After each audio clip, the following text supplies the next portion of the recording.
Nunca antes fue importante producir la tierra y que de ella generen los alimentos que hemos consumido, en medio de la pandemia, sin sentirnos inquietos por si se agotan. En estos casi 2 años, los productores han recuperado espacios y un ejemplo de ello es la cantidad de hectáreas que se han recuperado para la producción de arroz. Paralelo a esto, hoy, conceptos como soberanía y seguridad alimentaria se establecen como parte del avance de las naciones. En las más de 2.000 propuestas que hay en el Pacto del Bicentenario cerrando brechas en agro y seguridad alimentaria, desde Bocas del Toro hasta Darién, existen propuestas que coinciden como el establecimiento de mercados, cadenas de frío y precios justos para los productores. Esto sin dejar de mencionar la tecnificación y el saber producir para no solo el mercado local, sino el internacional. Otro de los temas que vamos a abordar hoy en A Profundidad está las negociaciones que hace el gobierno nacional para adquirir la vacuna rusa del Instituto Gamaleya, de alto prestigio en esa nación, y que luego de meses cuenta con el respaldo de la revista Lancet, la más prestigiosa entre las revistas indexadas. El Ministerio de Salud ha anunciado que se encuentra en la negociación para adquirirla y contar con una dosis de 3 millones. La vacuna Sputnik V tiene un alto nivel de efectividad contra el coronavirus 2. Estos son los dos temas que tenemos para su discusión en A Profundidad este jueves.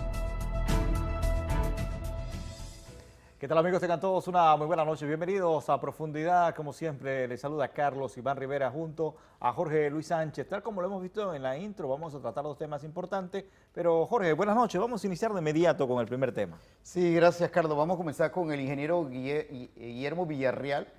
Él es del pacto, vamos a hablar sobre el pacto bicentenario cerrando brecha al agro y la seguridad alimentaria. ¿Cómo se encuentra, don Guillermo? Gracias, buenas noches. Muy bien. Yo creo que ya el eslogan es estar sano, es estar bien. Exactamente. Hay que celebrar la vida. Por supuesto. Ingeniero Villarreal, ¿cuánto de lo que ha producido o compran el gobierno nacional a los productores va dirigido al tema de las bolsas de bolsas solidarias y cuánto de esto le contribuye y le apoyan a los productores? Bueno, si entendemos que el productor nacional sirve a la canasta básica de manera importante, yo diría que entre un 60 a un 70% de lo que compone la bolsa solidaria es de productos nacionales, lo cual, por supuesto, genera una actividad muy activa en el sector primario, llámese el agro, llámese el sector pecuario, de manera que creo que si algo nos está enseñando esta pandemia es que trabajar en equipo, el gobierno y productores es la estrategia nacional a seguir. Doctor, ingeniero Guillermo, por ahí mismo, ¿esto cuánto representa en dinero y es un giro de timón totalmente a lo que ustedes habían vivido anteriormente?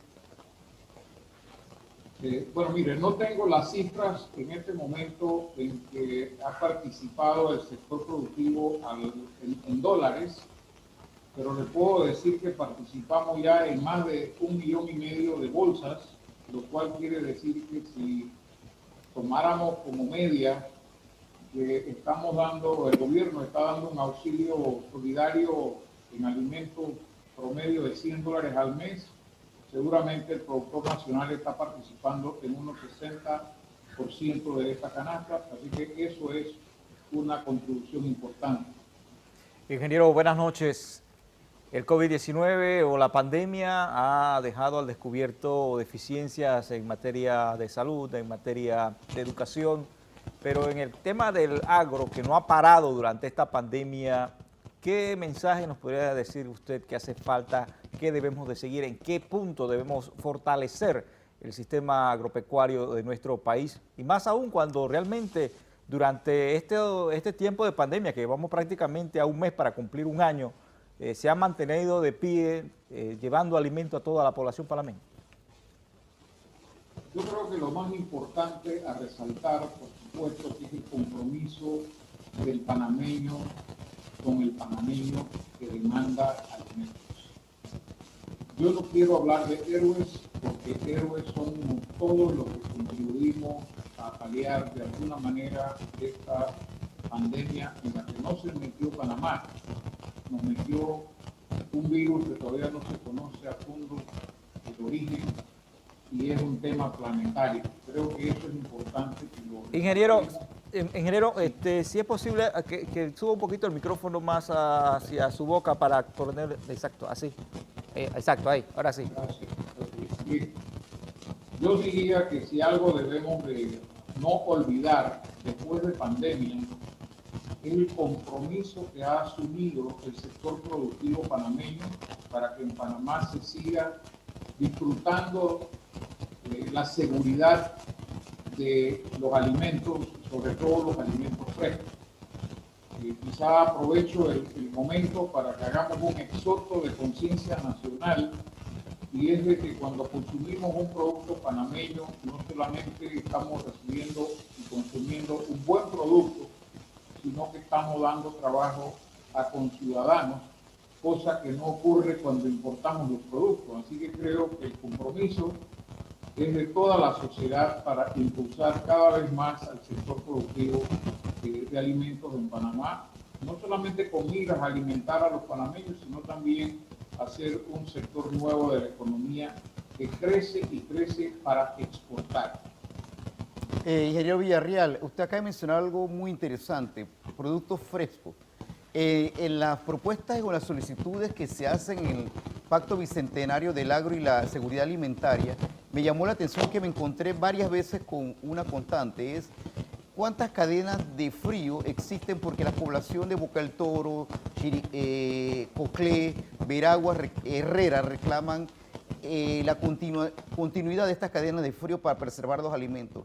¿En qué nivel estamos ahorita mismo con estas cadenas de frío? Pues mire, no cabe la menor duda que la cadena de frío todavía marcha con un desfase a las exigencias y necesidades de preservación de alimentos, sobre todo los productores pequeños y medianos. Sin embargo, es bueno decirles que también hay empresas que a nivel empresarial hemos hecho el esfuerzo para tener los mejores estándares, no solamente de conservación, sino también de calidad y de precios muy competitivos. De tal manera que, repito, yo creo que si algo nos ha enseñado la pandemia es que es bueno apostar al productor nacional y estimularlo para que siga manteniéndose en el campo, siga invirtiendo en mejor tecnología para ser más competitivo y, por supuesto, no vea un abandono como ha estado ocurriendo en los últimos 20 o 30 años, en que dejó de contribuir al PIB. El sector primario de un 12% cayó a un 2%. De manera que, repito nuevamente, y quiero ser inclusive reiterativo en esto, porque los panameños a veces tendemos a olvidar las cosas cuando tempestades pasan. Yo creo que si algo nos ha enseñado esta pandemia es que lo mejor y lo más estratégico es apostar a nosotros mismos. Ese punto que usted menciona, muy importante, que es el apoyo al sector agropecuario, pero ¿cómo hacer un incentivo para que una persona que siembra 10 hectáreas se anime a sembrar ahora 15 hectáreas, 20 hectáreas? ¿Cómo garantizarle que realmente su producción no se va a perder, se va a comprar, se le va a adquirir? Fíjense, y cuando uno habla de 10 hectáreas, ya no está hablando del promedio por agricultor. Si uno habla del promedio por agricultor, les juro que no estamos arriba de las 2 hectáreas promedio por familia. Sin embargo, eso lo que quiere decir es que el 50% de la población panameña todavía se mantiene en las áreas rurales donde se producen los alimentos. El otro 50% de la población está en las áreas urbanas demandando alimentos. Quiere decir que la estrategia debe estar muy enfocada a mantener ese 50% en el campo, produciendo no solamente para el mercado nacional, sino para el mercado de exportación. Panamá tiene características muy propias para ser un país exitoso en la exportación de productos frescos, sobre todo al mercado más grande del mundo, que es el mercado de los Estados Unidos, pero podremos hablar más tarde de eso. Pero en este momento, lo que vale la pena señalar es que el país si de algo ha podido lucirse es de que no ha habido falta de alimentos, no ha habido que importar los alimentos frescos, y los alimentos frescos siguen siendo más económicos y más sanos al consumidor panameño, y que eso demanda políticas de Estado hacia el sector primario que lo empinen a hacer una actividad llamada a ser uno de los pilares de desarrollo, y sobre todo ahora que tanto se habla de que algunos pilares de la economía que nos llevaron a crecer y a llegar a donde llegamos están agotados. Entonces, apostemos al sector primario, a la agricultura o a la agroindustria como una estrategia de desarrollo nacional, y bienvenido sea, porque eso debe llevar un compromiso de extensión agrícola, con tecnología, con la inteligencia de mercado y por supuesto con actividad amigable al medio ambiente, que es tan importante, y desde luego que podamos ver que en el campo también hay prosperidad, hay pleno empleo, que hay empleo formal que tanto pues, necesita la agricultura, y dejar la informalidad como la norma y generar formalidad permanente, con empleos bien pagados, con gente capacitada y sobre todo que haya relevo generacional. Eso es, en mi opinión, lo que se tiene que hacer como política de Estado, por supuesto acompañada de banca de fomento, y en esto vamos a contribuir muy pronto con un webinar para darle un pantallazo a todos los agricultores de lo que nosotros estamos impulsando en el convenio o en el pacto del Bicentenario, cerrando brechas. Ingeniero Guillermo, estamos tratando de mantener una buena comunicación con usted. Para ver si es posible acomodarse un poco el micrófono y separarlo de la piel o de la boca, eso está creando un ruido que no les permite escucharlo bien acá. Y sobre todo para poder seguir conversando sobre este tema tan importante, el tema del agro solidario, que realmente ha permitido que la población panameña, tal como usted lo dice muy bien, no ha quedado desabastecida de alimentos frescos durante esta pandemia.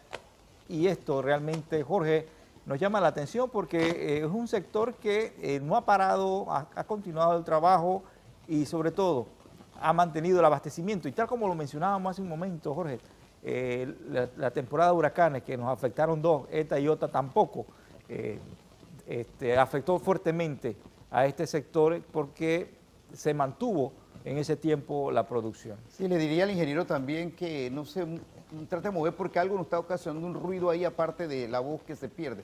Pero ingeniero, usted mencionó algo valioso y fue que no hemos producido, hemos abastecido a la población y hemos importado poco. Dentro de ese concepto, para que la población lo comprenda más, usted que es un experto, díganos en qué momento estamos en una soberanía alimentaria y en qué momento hablamos de seguridad alimentaria. Bueno, mire, yo quiero definir o separar lo que bien llamamos a veces seguridad alimentaria. La seguridad alimentaria no ocurre solo cuando hay autosuficiencia en la producción, sino cuando hay capacidad para adquirirlo. De manera que son dos enfoques en el cual tenemos que trabajar. No vale de nada que el productor haga su parte si el consumidor no tiene la capacidad de consumo o de adquirir sus productos.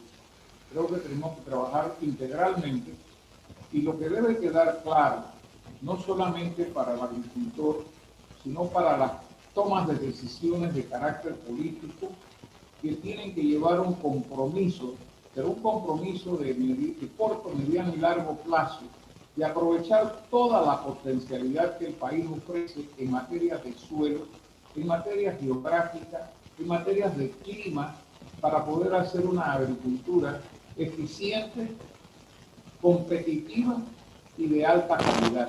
Yo creo que si unimos esos tres elementos como política de Estado, vamos a poder lucir números de exportación aún mejores que lo que lucen de países muy parecidos a Panamá, y que hoy por hoy, por supuesto, estamos a la saga en 2-3 mil millones de dólares por año. Así que es importante volteemos la cara de manera consistente a desarrollar toda la potencialidad del sector primario de Panamá como una estrategia de desarrollo nacional, inclusive en sustitución de pilares de desarrollo económico que lucen que en este momento no van a poder recuperar el protagonismo en el componente del PIB que habíamos venido luciendo por los últimos 30 años. Ingeniero, imaginemos lo que usted acaba de decir con el tema de la recuperación y todo lo demás como una carrera de relevo. ¿En qué nivel usted lo ubicaría ahorita mismo el agro con la recuperación que ha habido? Por ejemplo, escuché recientemente a un colega suyo, un productor, hablar de que se habían recuperado o habíamos tenido una expansión de 1000 hectáreas de arroz sembrado, cosa que no se daba antes. Comparémoslo con una carrera. ¿Cuánto hemos recuperado de esa carrera de relevo? Mire, queda claro que no hemos tenido políticas de Estado hacia el agro en los últimos 20 años. Y eso generó un desaliento del productor nacional que abandonó sus tierras y a lo mejor hasta cambió de actividad económica. Y ojalá que no sea que migró a las ciudades terminales del Canal de Panamá buscando otra actividad económica de menos riesgo. Y que podamos rápidamente recuperar ese talento, esa mística, porque no cabe la menor duda que la agricultura, más que un buen negocio, es una actividad que despierta la pasión en el agricultor. Por eso es que tenemos que apoyarlo, por eso es que tenemos que hacer políticas de Estado que contribuyan a mantener no solamente al agricultor actual. Si algo ha venido perdiendo Panamá en materia de actividad agrícola, son a los jóvenes. Nosotros tenemos provincias de alto poder productivo, como el caso de la provincia de Chiriquí, solo para mencionar algunas, donde en vez de tener cada vez más habitantes, tiene menos habitantes. Y cuando uno hace un análisis de por qué migra la gente del campo, no es porque no haya demanda, es porque todavía se ve la agricultura como una actividad de alto riesgo frente a otras actividades económicas, lo cual quiere decir que sí hay oportunidades si lo hacemos bien. De manera que da gusto decir que a pesar de que hay una pandemia, que hay inclusive restricciones del crédito por las atenciones que se le han tenido que prestar a la salud, hemos aumentado la extensión de hectáreas cultivadas. Y es bueno compartir que si hay sectores de la economía que han crecido, aunque no han crecido mucho, han sido el sector primario a través de las exportaciones y por supuesto la sustitución de importaciones de granos básicos. Así que ahí hay una clara muestra de la enseñanza que nos deja esta pandemia en que vale la pena apostar al productor nacional con todo lo que implica hacerlo más eficiente, más competitivo y por supuesto más apegado a su actividad tradicional y que sea un relevo verdaderamente generacional que no se quede en manos de las personas mayores que le aconsejan a los hijos no estudiar ingeniería o actividades profesionales enfocadas al desarrollo del agro o de valor añadido de los productos del agro. Así que ahí es donde yo creo realmente que debemos de insistir y debemos no perder la hoja de ruta que hemos trazado y que los agricultores hemos podido demostrar que podemos generar un país autosuficiente y con excedentes de exportación. Es el momento preciso de aprovechar esta oportunidad que nos brinda el Pacto Bicentenario Cerrando Brecha para hacer esas propuestas en el tema de la agricultura. Claro, me satisface mucho compartir con todos los panameños de que si hay una abundante propuestas presentadas ante la plataforma de Ágora, es del sector primario, lo cual quiere decir que mucha gente está viendo la agricultura como una actividad de oportunidad. Cada vez hay más seres humanos que alimentar, no solamente en nuestro país, sino en el mundo entero, y cada vez son los mismos, siempre seguirán siendo los mismos suelos, lo que tenemos que producir más en la misma cantidad de tierra, con mejor tecnología, mejor genética y por supuesto modelos y Y eso demanda tecnología, compromiso y, por supuesto, inversión. Ingeniero Villarreal, por ejemplo, hablar de agro y hablar del tema pecuario es imposible sin tecnología. ¿Qué acercamiento hemos tenido con los gobiernos de Israel, con el gobierno de Japón, en materia para que, por ejemplo, lo que usted menciona, de que los jóvenes echen la mirada hacia el agro, lo tecnifiquen y que hay demostraciones en el café, en el cacao y en otra serie de productos que con la tecnología Panamá logra, como usted lo ha mencionado varias veces, importar y lograrse meter en mercados competitivos? Mire, acercamientos y voluntad de cooperación siempre la hemos tenido. Yo creo que lo que nos ha faltado en Panamá es compromiso con el sector. Y cuando digo compromiso, hablo de las instituciones políticas que corresponde hacer de facilitadores de que estas cosas ocurran. Porque la tecnología existe, hay países de ejemplo.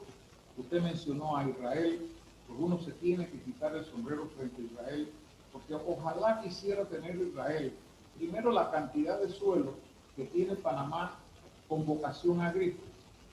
Segundo, quisiera Israel tener los climas y la abundancia de agua que le permite hacer cultivos todo el año. Y podría enumerar o desgranar una serie de vocaciones de carácter agrícola de Panamá y pecuario que Panamá luce. A veces uno quisiera pensar, bueno, es que Dios nos dio tanto que nos tuvo que dar a los panameños, porque si no nos daba demasiado. Porque a veces a países que le dio tan poco en materia de condiciones climáticas, de calidad de suelo, de abundancia de hídrica, pues lógicamente han roto todos los paradigmas de productividad. De manera que entonces hagamos la tarea. Yo creo que el exhorto es, hagamos del sector primario panameño lo que hemos sabido hacer en otros sectores como la naviera, los servicios, la logística, que nos ha llevado a ser un país que luce un crecimiento económico sostenido en los últimos 10 años envidiable. Sin embargo, todavía la agricultura sigue siendo una asimetría en el resto de las actividades económicas y hemos demostrado en esta pandemia, y vuelvo e insisto, en que lo podemos hacer y que lo podemos seguir haciendo cada vez mejor y que podemos apostar a que el 45 o 50% de la población que todavía vive en las áreas rurales tengan tanta prosperidad y tanta calidad de vida como la podemos lucir en las urbes metropolitanas. Ingeniero Villarreal, definitivamente que si seguimos al ritmo que vamos en el tema del agro, posiblemente muchos jóvenes van a empezar a ver una oportunidad de empleo y más oportunidades de inversiones. Pero mi pregunta va dirigida a algo que usted dijo hace un rato. Ojalá Israel tuviera las tierras que nosotros tenemos, tuviera la expansión de agro que tenemos nosotros y los suelos. Pero también en Panamá hay que tecnificar algunos suelos para producir mejor, ¿verdad? Mire, hoy se produce hasta sin suelo.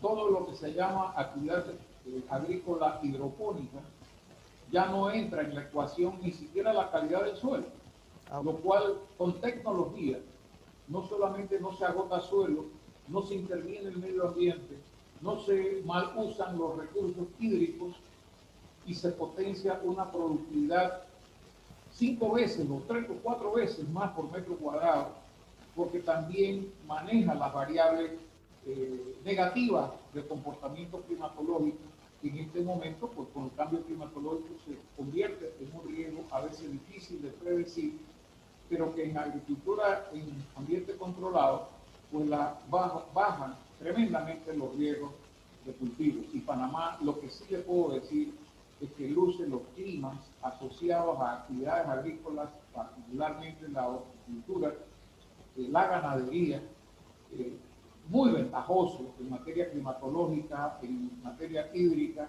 y por qué no insistir en posición geográfica. Permítanme solamente hacer una comparación de lo que implica a un país como Perú o Ecuador poner productos frescos perecederos en el mercado de los Estados Unidos, teniendo que hacer una escala de varios días para cruzar el canal de Panamá.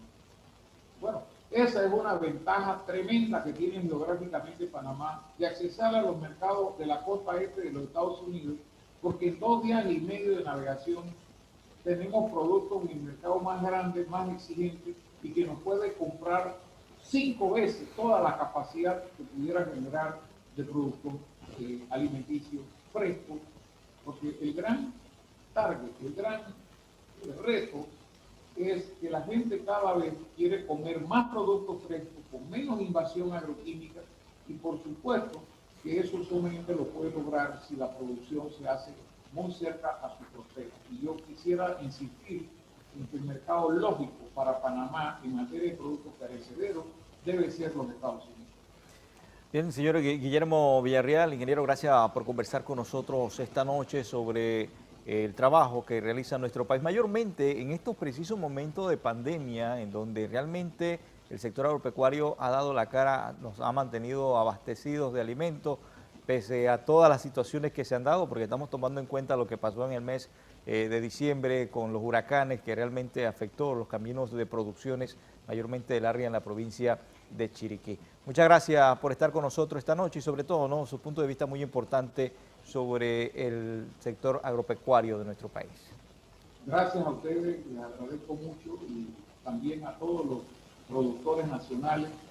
Les invito a que tengamos confianza, que seamos orgullosos de haber podido sacar la cara por todas las necesidades de demanda alimentaria que Panamá ha necesitado en esta pandemia.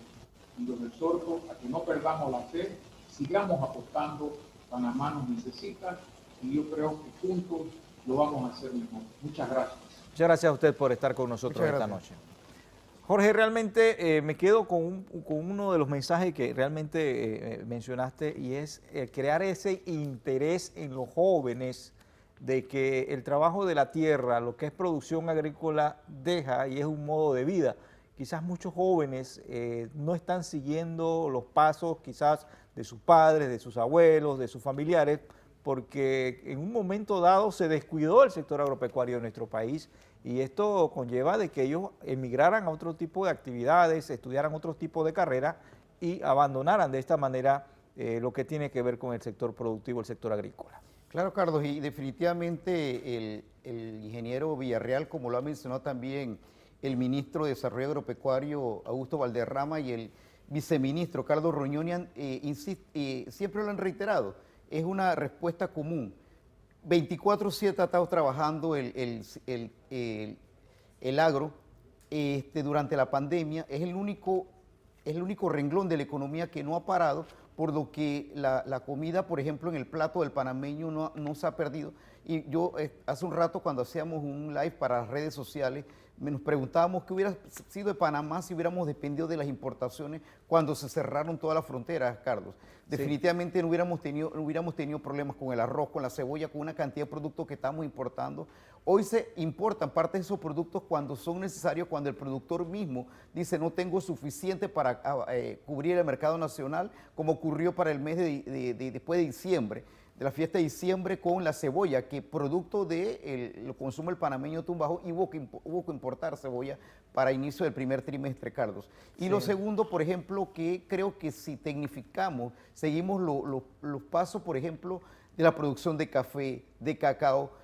No es que hablemos solamente bien de la provincia de Chiriquí, hay provincias como la región de Azuero donde también se están aprovechando la cosecha de agua, aprender que en los tiempos de abundancia de agua, aprovechar que esa agua haciendo pozos termales para tratar de crear una mejor sostenibilidad de estos productos y del ganado, Carlos. Sí, exactamente, Jorge. Hay otro punto también que el siguiente tema que íbamos a tratar en el día de hoy, lamentablemente no pudimos conseguir a alguna de las personas que estaban invitados para el día de hoy por la conferencia de prensa que se anticipó en el Ministerio de Salud, en el cual daba a conocer nuevas actividades económicas que van a tener sus reaperturas a partir de este lunes, es el tema de la vacuna. Realmente todo va amarrado realmente entre las medidas de bioseguridad, cuarentena, toque de queda, a este paso, al tema de las vacunas. Y estamos hablando de una de las nuevas vacunas que va a entrar, o que ya entró al mercado. Estamos hablando de la Sputnik,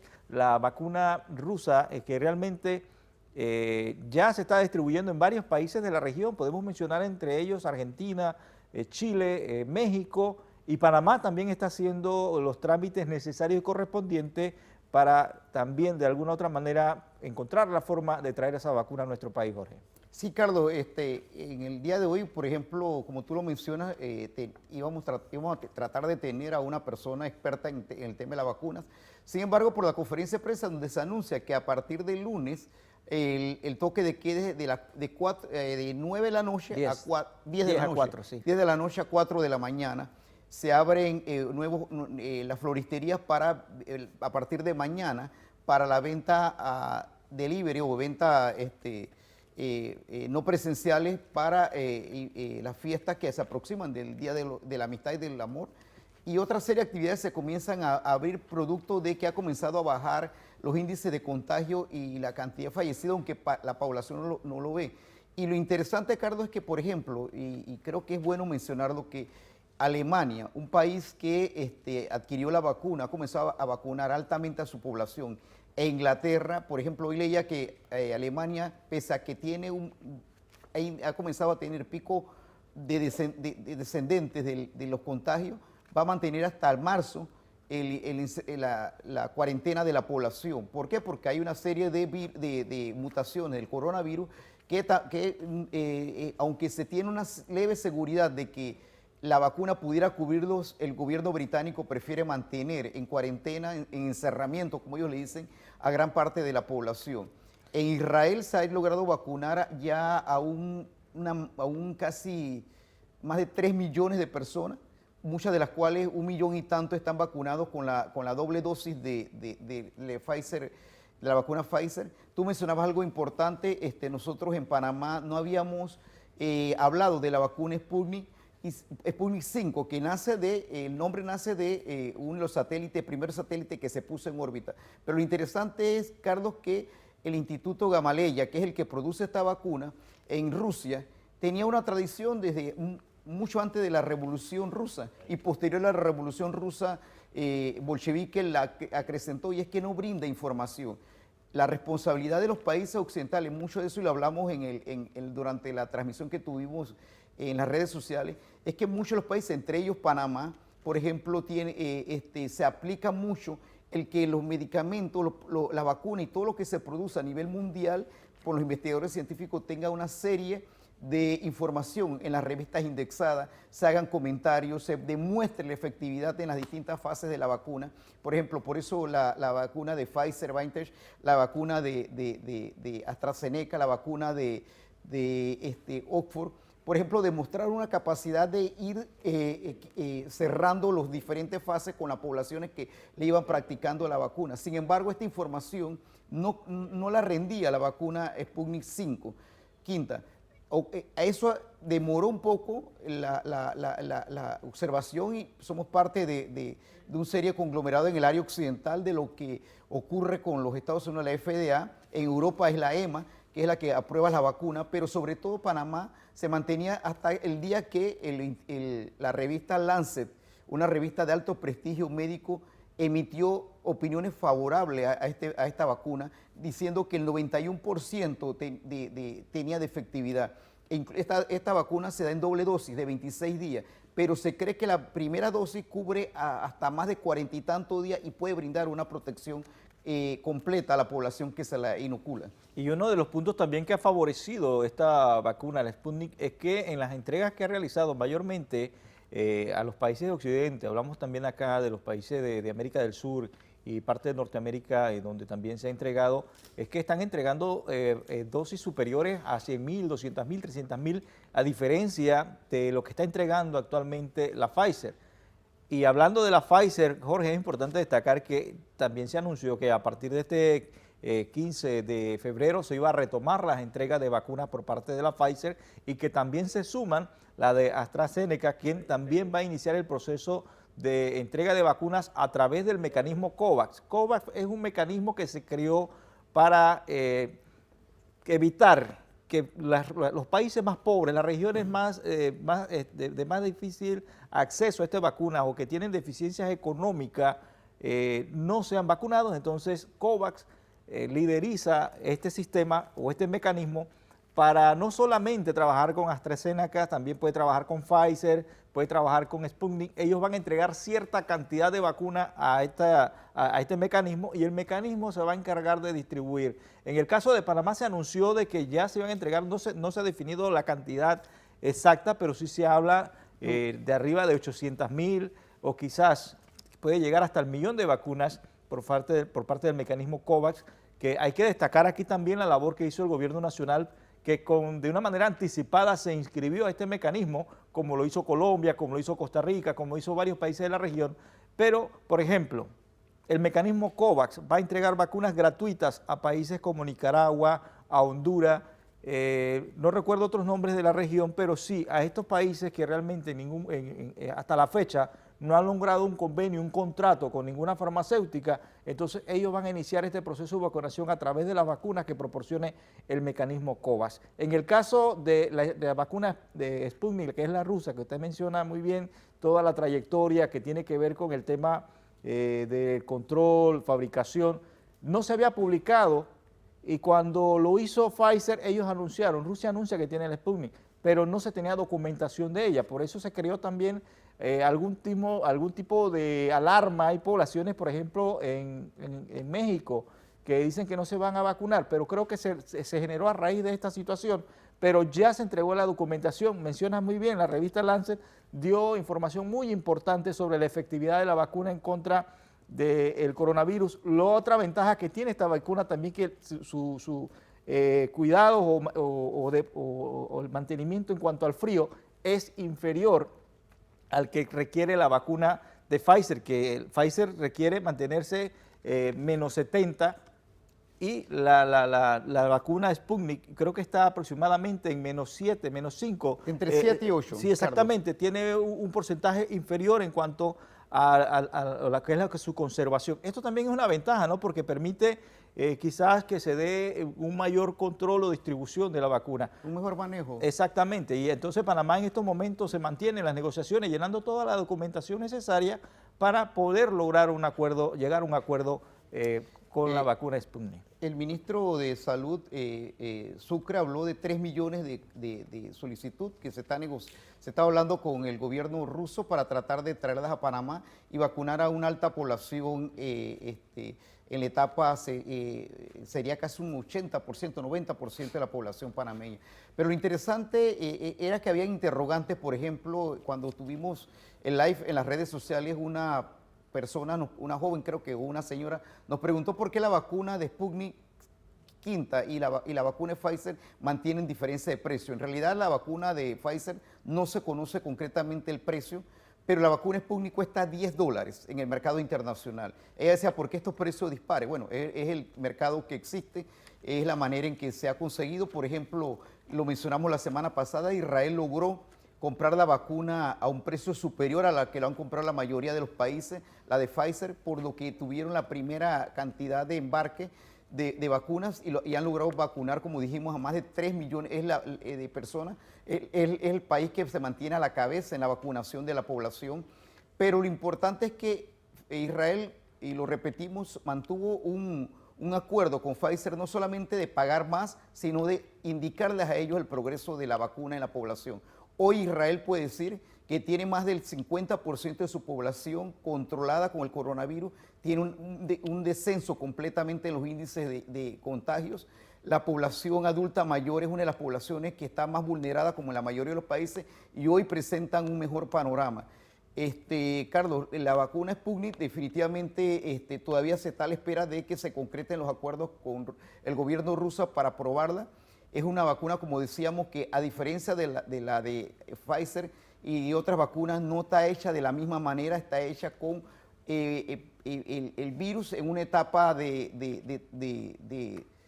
creo que de total control, y eso le permite a la vacuna, que la vacuna de Pfizer, por ejemplo, lo que hace es registrar, memorizar las células del coronavirus, detectarla y actuar rápidamente el sistema inmunológico. Acá es lo contrario, totalmente con la vacuna de Sputnik V. Sí, y hay que también destacar, y vamos a cambiar del tema brevemente en cuanto a vacuna, porque ayer habló la directora de la Organización Panamericana de la Salud, en donde incluyó a Panamá entre los países que ha hecho frente a la situación del COVID-19 y ha reducido los casos a pesar de la segunda ola que se dio durante el mes de diciembre y enero. Ya a la fecha han descendido los casos y se menciona también sobre el trabajo que ha realizado nuestro país para el control del COVID-19, pero se mantiene la recomendación en cuanto a que se debe de vacunar a más del 70% de la población mundial para poder mantener un control de la pandemia y de esta manera, pues esto quiere decir, y tal como lo mencionas, que no es porque llegó la vacuna, vamos a suspender todas las medidas de bioseguridad. Hay que continuar con todas las medidas hasta que aproximadamente el 70% de la población sea vacunada para poder poco a poco tratar de llegar a la normalidad que manteníamos antes de la pandemia. Así que realmente lo que quiere decir todo esto es que se va a continuar con las negociaciones. No solamente, Panamá ya hablaba antes del Sputnik, hablaba de 4 vacunas o 4 marcas de vacunas con las que se iban a trabajar. Si se aprueba Sputnik serían 5, Jorge. Sí, estamos hablando de la vacuna Pfizer, estamos hablando de la vacuna Johnson & Johnson, estamos hablando de la vacuna AstraZeneca y la vacuna sería la vacuna rusa. Pero lo interesante, Carlos, hay 2 cosas que hay que decirlas. Uno, hoy en el día de ayer la directora de los CDC, los Centros de Enfermedades de Estados Unidos, ella se llama Rachel Walensky, hizo una alerta en la Casa Blanca el martes asegurándole a la población norteamericana que por favor utilicen las mascarillas en forma ajustadas. ¿Por qué? Porque el virus cuando busca cualquier espacio para entrar al organismo, en el caso en que las mascarillas no se usen de forma, le queda ajustada la cara completamente a la persona, recomendó al pueblo norteamericano usar doble mascarilla cuando está en poblaciones muy concentradas. ¿Qué es lo que ha pasado en Estados Unidos? A diferencia del anterior gobierno de Donald Trump, donde la población no tenía un mandato de utilizar las mascarillas, ahora en el gobierno del nuevo presidente Joe Biden, la mascarilla se ha impuesto como una medida de protección ante la población. Una población, ojo, que es Estados Unidos, pese a la cantidad de contagios que tiene, cantidad de fallecidos que tiene, es una de las poblaciones con mayor vacunación en este momento. Y en el día de hoy se hablaba de que más de 100 millones de personas ya están vacunadas en el mundo entero y que el contagio de coronavirus va por 100 y tantos millones de personas, lo que quiere decir que ya 100 millones de personas están vacunadas, posiblemente no totalmente con la doble dosis, posiblemente nada más con una dosis de la vacuna de Pfizer. Pero lo importante es que lo que dijo la directora de los centros de CDS, del Centro de Enfermedades de Estados Unidos, lo importante que menciona en medio de esta vacunación masiva que ha tenido Estados Unidos es que el uso de la mascarilla, el uso de gel alcoholado, el distanciamiento de las personas de más de 2 metros, el mantenerse en tu burbuja familiar, en el caso de ellos, en burbujas sociales, protege doblemente a las personas para evitar un contagio del coronavirus. En el caso de usar doble mascarilla, ella asegura que hay un 97% de probabilidad de que la persona, aun cuando esté contagiada y le hable a segunda o terceras personas, no se contagie. Y viceversa, si la persona usa la mascarilla, doble mascarilla, no se contagiaría en un nivel del 97% con el coronavirus. Bien, Jorge, lamentablemente se nos agota el tiempo. En Panamá se espera que se pueda vacunar el 80% de la población durante el transcurso del 2021 y esperemos que de esta manera se dé un control básicamente de la pandemia del COVID-19. Se nos agota el tiempo, Jorge, la invitación queda para que la próxima semana, el próximo jueves, usted nos acompañe con otros temas tan importantes que siempre estamos tratando aquí en A Profundidad. Que pasen todos. Buenas noches. Ricardo, yo quiero nada más pedirle disculpas a la población porque sé que hay mucho interés por las vacunas, por la vacunación. La población está ansiosa por esta nueva etapa que queremos que llegue pronto. Pero lamentablemente, pues como lo dijiste tú hace un rato, gran parte del personal que está involucrado en el tema de la vacuna y gran parte del Ministerio de Salud se encontraban en la conferencia de prensa donde se dieron buenas noticias, pero reiteramos, la población si no mantiene las medidas de bioseguridad pudiéramos echar para atrás nuevamente. Así que a mantener las medidas de bioseguridad para evitar los contagios y que las cifras vayan en descenso. Buenas noches a todos, lo esperamos el jueves.